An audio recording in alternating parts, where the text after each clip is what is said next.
morning. How's everybody? Well, thanks. Great to see you all. This is going to be a very, very special day.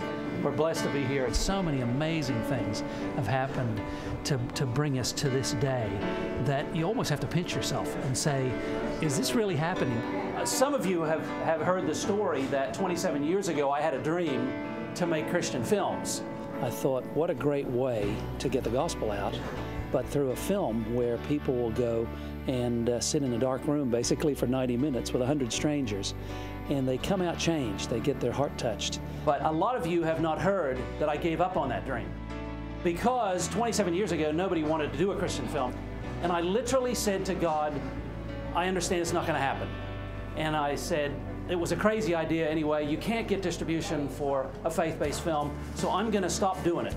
And I actually started to sell my business. I had a successful production business, and I was going to sell it and retire and give up on the whole dream.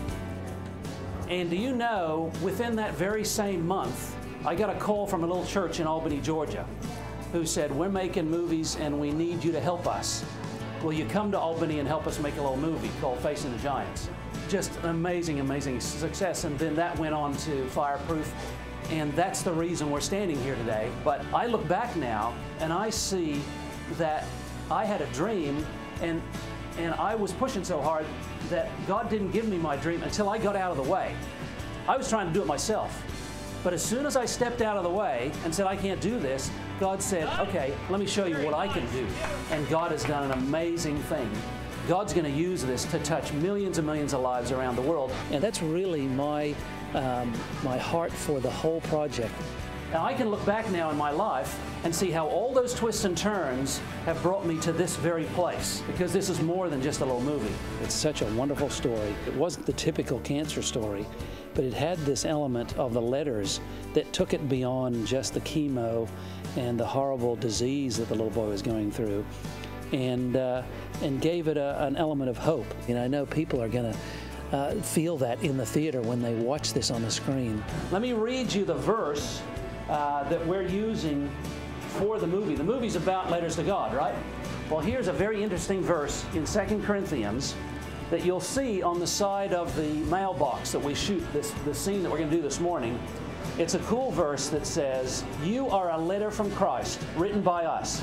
It is not a letter written with pen and ink, but by the Spirit of the living God, not one carved on stone, but in human hearts.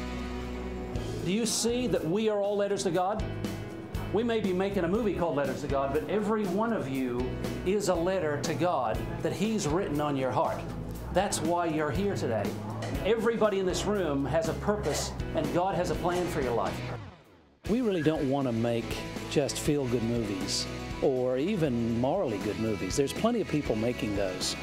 But we want to make movies that can show people there's more to life with a message, and a Christian message. Christian films could be the greatest evangelistic tool of our era.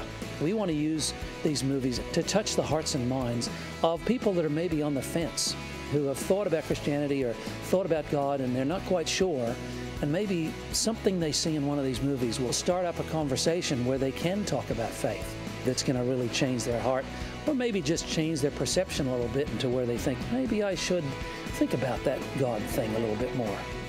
Wouldn't it be cool if one day when we're in heaven and somebody comes up to us and says, you know, you don't know me, but years ago I saw a little movie called Letters to God, and that changed my heart, and that's the reason I'm here.